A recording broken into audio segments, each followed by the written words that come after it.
Bienvenue sur Africa 24 dans cette nouvelle édition de l'Africa Tonight. Voici les titres de l'actualité. Au Gabon, le commandant en chef de la garde présidentielle devient le nouvel homme fort du pays. Brice Oligui Nguema a été nommé président du comité pour la transition et la restauration des institutions. Le CTRI qui avait annoncé ce 30 août la fin du régime en place ainsi que l'annulation des résultats des élections. L'opposition conteste les résultats de la présidentielle au Zimbabwe. La coalition des citoyens pour le changement estime que les chiffres annoncés ne reflètent pas la véritable volonté du peuple zimbabwéen. Elle réclame l'organisation d'un nouveau scrutin. Et puis déception pour les équipes africaines lors de la Coupe du monde masculine de basketball. Toutes les sélections ont été éliminées lors du premier tour de la compétition. Les détails à suivre dans ce journal. Mais tout d'abord, les relations diplomatiques se crispent davantage entre le Niger et la France. Le Conseil national pour la sauvegarde de la patrie a ordonné l'expulsion de l'ambassadeur français à Niamey. Une directive annoncée dans une lettre datée du 29 août et adressée au ministère français des Affaires étrangères. La junte durcit ainsi le ton après avoir ordonné la semaine dernière le départ du diplomate. Le 25 août dernier, la junte avait en effet donné à Sylvain Ité un délai de 48 heures pour quitter le pays. Une demande rejetée par la France qui a indiqué que les putschistes n'ont, je cite, pas autorité pour faire cette demande. L'agrément de l'ambassadeur émanant des seules autorités légitimes nigériennes élues. Le délai étant désormais passé, la junte a précisé que l'ambassadeur ne jouit plus de privilèges et d'immunité propres à son statut. Frontières fermées, institutions dissoutes, quelle suite pour le Gabon après le coup d'État du 30 août? Peu après l'annonce de ce coup de force, le nom d'un nouvel homme fort a circulé. Le commandant en chef de la garde présidentielle, Brice Oligui Nguema, a été nommé président de la transition. Il devrait prêter serment le 4 septembre. Marie-Raphaël Antolo. Au Gabon, le général Brice Oligui Nguema a été désigné président de la transition par le Comité pour la transition et la restauration des institutions à la suite d'un coup d'État effectué le 30 août 2023 et mettant un terme au régime d'Ali Bongo. La durée de la transition n'a pas été précisée pour l'instant ainsi que les priorités du dit mandat. Faisant suite à la réunion de ce jour, à laquelle ont pris part la totalité des commandants en chef et des chefs d'état-major, ainsi que les généraux en deuxième section de la République gabonaise. Le général Oligui Nguema Brice a été désigné à l'unanimité président du comité pour la transition et la restauration des institutions.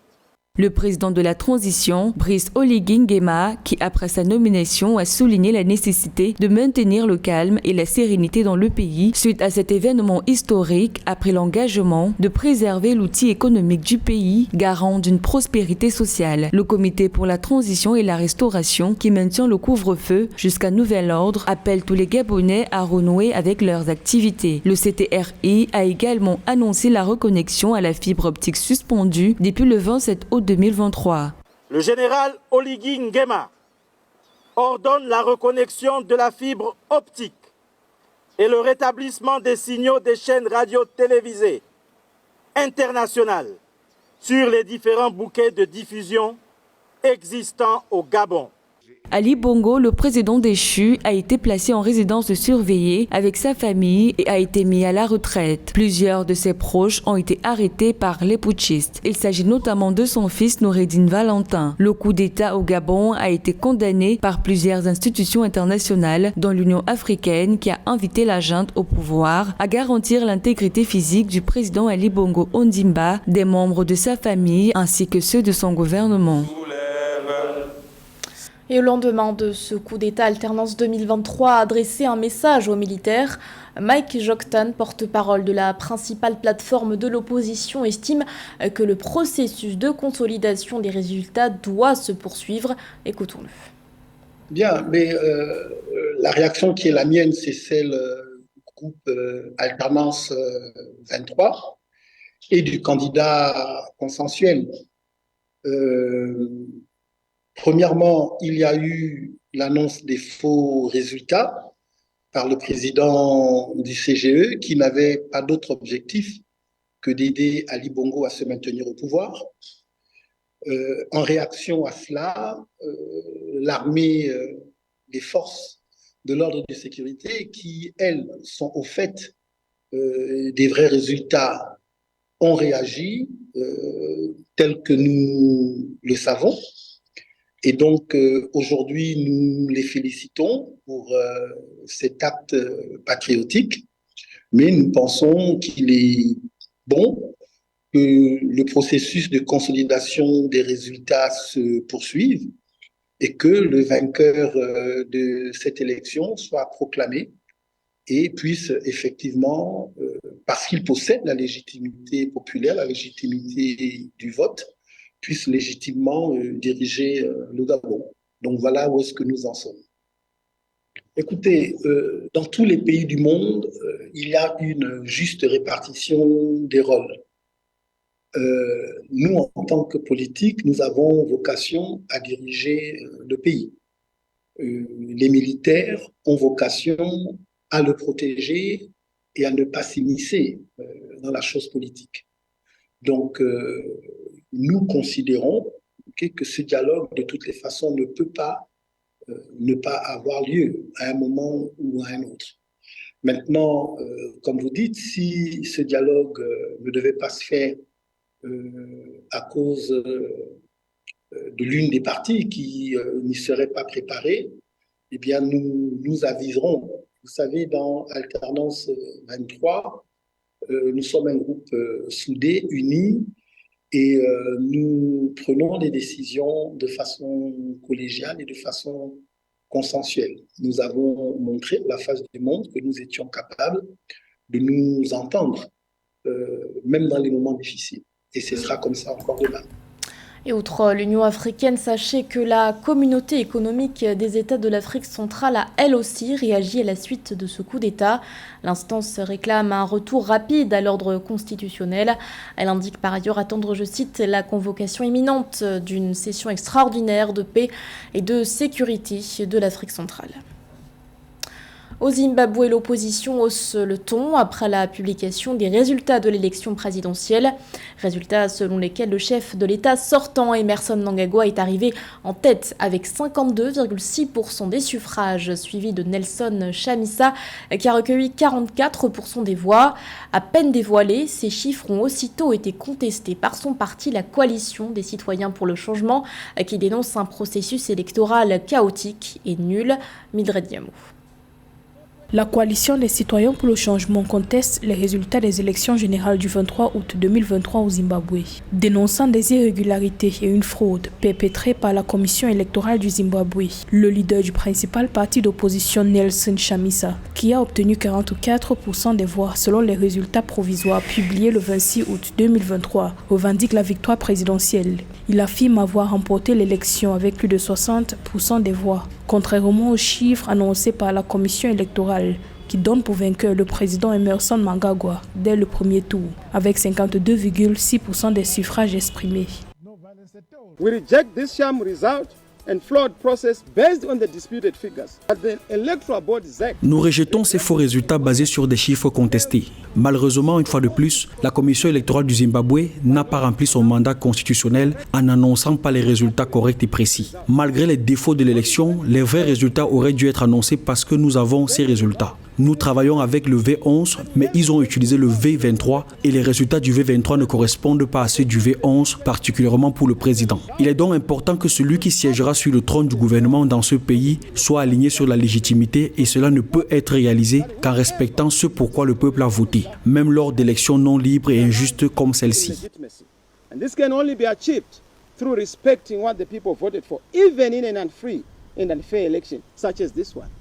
Nelson Chamisa a déclaré le 27 août 2023 lors d'une conférence de presse à Harare que son parti n'attendrait pas 5 ans pour agir. La coalition des citoyens pour le changement a appelé à une réorganisation des élections et à une médiation régionale. Le leader de l'opposition zimbabwéenne a qualifié les résultats du scrutin de fraude grossière et flagrante sur les réseaux sociaux et a indiqué qu'il va y avoir du changement au Zimbabwe, que la ZANU-PF le veuille ou non. Cela ne sera pas facile, mais il y aura du changement. Nous n'attendrons pas 5 ans. Il faut du changement maintenant. Quoi qu'il en soit, nous devons faire preuve de leadership. Monsieur Mnangagwa sait qu'il a fait un coup d'État depuis 2008. Cette fois, nous avons fixé la limite. Nous ne vous permettrons pas d'abuser des citoyens. Vous n'êtes pas le dernier Zimbabwéen, vous n'êtes pas le seul Zimbabwéen. Nous sommes tous Zimbabwéens. Nous comptons tous et nous veillerons à prendre position pour défendre la démocratie. Des médias locaux rapportent que la commission électorale du Zimbabwe a supprimé les résultats du scrutin présidentiel de son site internet sans explication habituelle.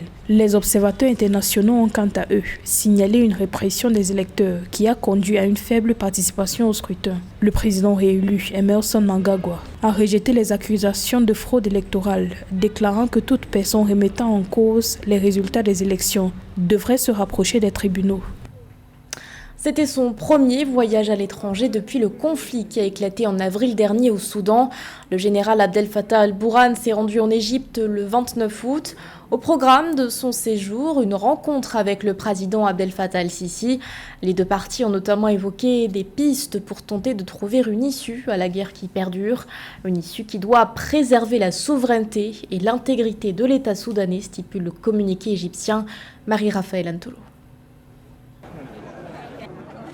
En vue de trouver une issue pacifique à la crise politique qui secourt le Soudan depuis avril 2023, le président égyptien Abdel Fattah al-Sisi a reçu en audience son homologue soudanais le 29 août 2023 au Caire. Au terme de cet entretien, le président du Conseil souverain du Soudan, le président Abdel Fattah al-Burhan, s'est dit désireux de restituer l'ordre constitutionnel dans son pays par voie pacifique. Le chef de l'État soudanais a également évoqué son ambition pour la mise en œuvre d'une transition démocratique afin de permettre au peuple de consolider l'État par des élections justes et équitables. Le président soudanais Abdel Fattah al-Burhan a exprimé le vœu d'amener son pays vers une normalité constitutionnelle parce qu'il s'est rendu compte qu'après 4 mois de conflit, le pays est en train de payer un lourd tribut en termes de pertes en vies humaines, ainsi que de destruction matérielle et que la crise humanitaire devient de plus en plus grave. Donc, aucun parti ne pourra gagner la guerre par les armes. Cette égalité de force fait que le Soudan se trouve dans une impasse. Des affrontements ont d'ailleurs été occasionnés par des non-concertations entre le dirigeant de l'armée soudanais, le général Abdel Fattah al-Burhan, et le dirigeant des forces paramilitaires de soutien rapide, le général Mohamed Hamdan Dagalo, notamment sur la question de passer à un régime civil. Le président soudanais, qui est contesté par une bonne partie de la classe politique et de la société civile qui veulent les retours à un président civil démocratiquement élu, a compris que pour calmer le jeu, il faudrait passer par des négociations ou sinon par une résolution pacifique. Depuis le 15 avril 2023 à Khartoum, l'armée dirigée par le général Abdel Fattah al-Burhan affronte les paramilitaires des forces de soutien rapide du général Mohamed Hamdan Dagalo. Des combats qui ont fait plus de 3000 morts et 6000 blessés selon le ministère soudanais de la Santé. Plus de 4 millions de personnes ont fui leur foyer, 3,2 millions d'entre elles se sont déplacées à l'intérieur du pays tandis que près de 900 000 sont allés chercher refuge dans des pays tels que le Tchad, l'Égypte et le Soudan du Sud, d'après les dernières estimations des Nations Unies. Dans l'actualité également, la nouvelle constitution promulguée en Centrafrique, une promulgation effectuée ce 30 août par le président Faustin Archange Touadéra. Promulgation qui intervient 10 jours après la validation par la Cour constitutionnelle des résultats définitifs du référendum. À l'issue de ce vote organisé le 30 juillet dernier, le oui l'avait emporté à un peu plus de 95%. Ce projet de référendum constitutionnel était, rappelons-le, fortement décrié par l'opposition et pour cause, la nouvelle constitution remet à zéro le compteur des mandats présidentiels, une disposition permettant ainsi au chef de l'État de briguer un 3e mandat. Direction à présent la Côte d'Ivoire qui vit au rythme de la campagne électorale en vue des élections municipales et régionales du 2 septembre prochain. Dans la commune de Marcory, le maire sortant, Abi Raoul, est candidat à sa réélection et s'il est réélu, il entend poursuivre son programme d'action qui aurait déjà été réalisé à hauteur de 80%. Reportage de notre correspondante Esther Conan. En Côte d'Ivoire, la campagne pour les élections locales bat son plein sur l'étendue du territoire ivoirien depuis le 25 août. À Marcory, commune située au sud de la ville d'Abidjan, le maire sortant Abi Raoul, candidat du PDCI RDA, se présente à sa propre succession. À la tête de cette commune depuis 2013, Abi Raoul est, selon certains habitants de Marcory, le candidat adéquat pour achever le programme de développement de la commune qu'il a engagé et dont la mise en œuvre est estimée à 80%. Je pense qu'avant d'être maire, il avait présenté aux populations de Marcory un programme d'action. Et il a réalisé ce programme d'action pratiquement à 80%. Il nous reste l'hôtel communal qu'on n'a pas pu réaliser parce que simplement on n'avait pas de terrain. Et on vient d'acheter un terrain au niveau de Biétry. Et je pense qu'avec ce troisième mandat, on va sortir l'hôtel communal. Nous avons le leader aussi qu'il faut. Donc apparemment pour nous, tout ça c'est des choses qui sont bien structurées. Il suffit seulement que nous puissions passer le 2 pour continuer le travail que nous avons entamé avec les populations. Le maire sortant, Abi Raoul, s'est exprimé sur les engagements traduits en 12 projets et quels objectifs qu'il souhaite atteindre si un nouveau mandat lui était confié. Abi Raoul a également appelé ses compatriotes et les candidats à des élections apaisées. Nous avions pris 105 engagements, 15 objectifs, 12 projets. Tous ces projets-là seront reconduits et seront intensifiés dans le temps. Et par contre, nous allons prendre un point d'honneur à accentuer ce nouveau mandat-là sur des points qui nous sont prioritaires. C'est vrai que quand on arrive aux élections, les esprits se chauffent un peu, voilà, qu'il soit fair play. Dans une élection, il n'y a rien qui gagne. Et quand vous avez perdu, vous vous apprêtez, il faut travailler pour les prochaines élections. Donc je leur lance un appel, allons aux élections et que le meilleur l'emporte. Samedi 2 septembre 2023, plus de 8 millions d'électeurs se rendront aux urnes pour voter en totale transparence leurs prochains élus locaux. Dans 31 régions et 200 communes de Côte d'Ivoire, les bureaux de vote seront ouverts dès 8h et ce, jusqu'à 18h. L'actualité, c'est aussi cet incendie meurtrier en Afrique du Sud. L'incident est survenu dans la nuit du 30 au 31 août dans un immeuble de Johannesburg. Le bilan est lourd. Une source issue des services de secours déplore le décès de 73 personnes, dont 7 enfants. À ces chiffres s'ajoutent également 52 blessés. Pour l'heure, les circonstances de ce drame ne sont pas connues. Toutefois, un membre chargé de la sécurité publique de la ville a évoqué qu'un éclairage à la bougie pourrait en être la cause. Le président Ramaphosa, qui s'est rendu sur place, évoque une immense tragédie. Son adresse à la nation initialement prévue pour ce jeudi a d'ailleurs été annulée. L'aventure s'achève pour les équipes africaines sélectionnées pour le mondial de basketball. Le Soudan du Sud, la Côte d'Ivoire, l'Égypte, l'Angola et le Cap-Vert ont tenté de défendre les couleurs du continent. Néanmoins, aucune de ces équipes n'est parvenue à valider son billet pour le second tour de la compétition. Retour sur le parcours de ces sélections avec Christian Djimadou.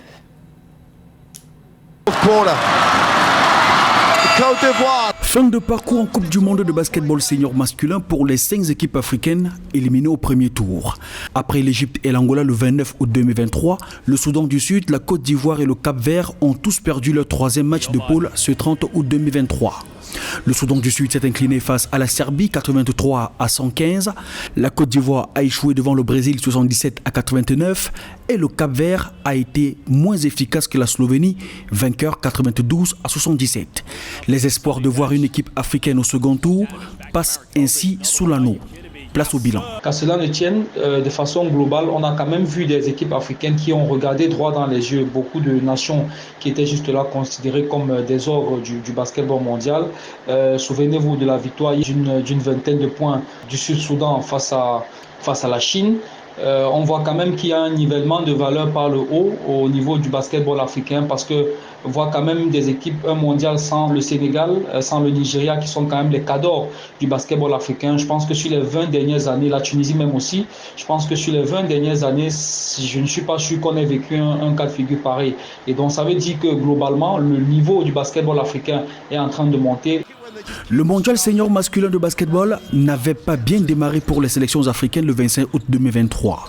L'Angola est tombé d'entrée face à l'Italie, la Côte d'Ivoire devant l'Espagne, le Soudan du Sud battu par le Porto Rico, l'Égypte dominée par la Lituanie et le Cap-Vert dompté par la Géorgie. La deuxième journée a marqué un sursaut d'orgueil et un espoir de qualification au second tour pour 4 équipes victorieuses, excepté l'Égypte, battue une deuxième fois par Monténégro 74-89. Les Pharaons, dans leur statut d'équipe éliminée, évitent l'humiliation de la troisième journée en battant le Mexique 102-72. Globalement, aucune équipe africaine n'est sortie du mondial sans une victoire. Même si on peut estimer que c'est une sorte de contentement au rabais, une sorte de contentement au rabais, mais n'en demeure pas moins que sur cette édition, quand même, on a vu de belles copies des nations africaines, chacune qui s'en sort avec une victoire, l'Angola, l'Égypte également, et je pense que ce sera de bon augure. Pour moi, c'est une base sur laquelle il faudra s'appuyer pour pouvoir construire de futurs succès. En 19 éditions de Coupe du monde de basketball senior masculin, la meilleure performance africaine est la 11e place occupée par l'Angola en 2002. Des efforts restent à faire pour porter plus haut l'Afrique. L'édition 2023 se poursuit sans une équipe du continent. La compétition co-organisée par le Japon, l'Indonésie et les Philippines, qui a démarré le 25 août, s'achève le 10 septembre 2023. C'était le journal de la rédaction. Merci de l'avoir suivi. L'actualité continue sur Africa 24.